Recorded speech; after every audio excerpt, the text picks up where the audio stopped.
Pode começar? Olha o Brian, olha o Brian. Tá gravando já. Tá. Boa tarde, gente. A gente veio aqui falar um pouco sobre Isaac Newton. Meu nome é Pietra. Meu nome é Eduarda. Meu nome é Brian. Meu nome é Eduarda. Meu nome é Ari. Bom, aqui tem alguns tópicos. Tem a contextualização histórica, tem a contribuição para a ciência, influência dos outros pensadores, convergências e divergências e problemas. Bom, contexto histórico. Bom, Isaac Newton ele foi um cientista que destacou em diversas áreas, como a matemática, a física, a astronomia, e a alquimia e a teologia. Bom, Isaac Newton, ele nasceu na Inglaterra. Uma coisa interessante é que tem duas datas de nascimento. Uma que é dia 25 de dezembro de 1642, que é do calendário juliano, que era um calendário que ele utilizava naquela época. E a outra data é dia 4 de janeiro de 1643, que é do calendário gregoriano, que é o calendário que a gente usa hoje em dia. Bom, aos 12 anos ele foi para Randolph, para uma escola chamada King's School. Já com 18 anos ele foi para a faculdade em Cambridge. Nessa faculdade ele era só estudava gente muito rica. E também ele era bastante admirado pelos professores, principalmente um específico, que é Isa. Ele ocupava a catedral lucasiana, que era uma cadeira de matemática.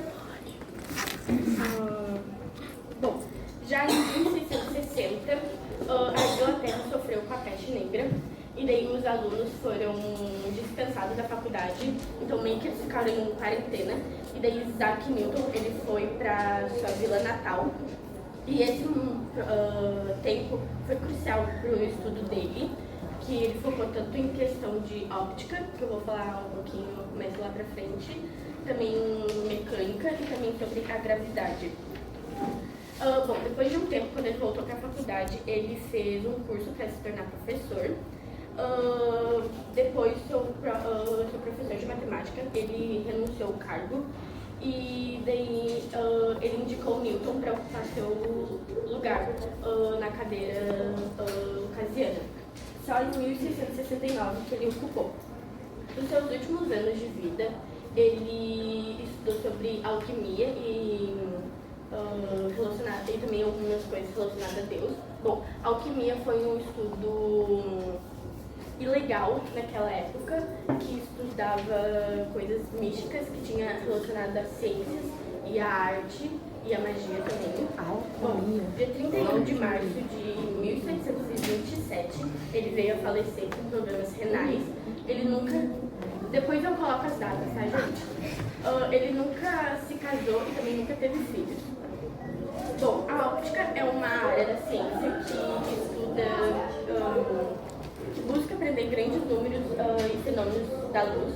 Bom, já na parte da descoberta que ele fez na parte da óptica, como eu tinha falado antes, no período da peste negra, ele estava estudando sobre a óptica e ele estava fazendo alguns experimentos. E um desses experimentos foi com um prisma, e ele descobriu que quando a luz passa num prisma, do outro lado não fica branco, mas sim várias diferentes cores que ficam formando um arco-íris. Nas anotações dele, na conclusão que ele teve, foi que a luz branca não é sempre pura, mas sim uma combinação de todas as cores. Bom, já o contexto histórico, no século XVII foi muito focado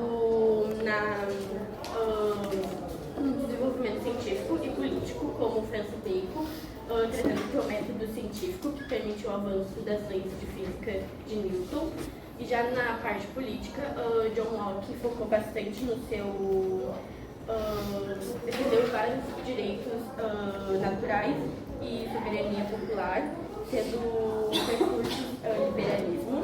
Já no século XVIII, as ideias foi bastante focado nas ideias de John Locke, como o iluminismo, também promovendo a grande influência na Revolução da América, da França, e com democracia moderna e a liberdade individual. Tá. Isaac Newton foi um dos caras mais influentes da história, contribuindo muito para as áreas das ciências, né? E ele principalmente desenvolveu as leis do movimento que explicam e descrevem os movimentos e os corpos. E basicamente, uma das leis muito importantes dele foi a lei da gravitação universal, resumindo assim, chamado a lei da gravidade, né? Que ela basicamente diz que a força gravitacional é diretamente proporcional à massa e inversamente proporcional da distância entre os dois corpos, que basicamente diz que um objeto mais pesado ele vai chegar antes no chão do que um objeto mais leve, que o grupo do Galileu explicou antes, que ele também se inspirou no Galileu. Tá. Essa lei ela também mostrou que, não só mostrou, como explicou também, como a maçã, por exemplo, cai no chão, mas também que a força gravitacional ela governa todos os planetas e as suas órbitas.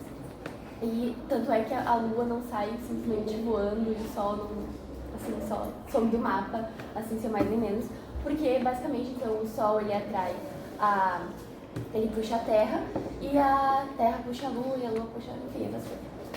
Se puxa. Aí a gente tem a primeira lei dele, que é a lei da inércia, que ela diz cientificamente que corpos, né, objetos, que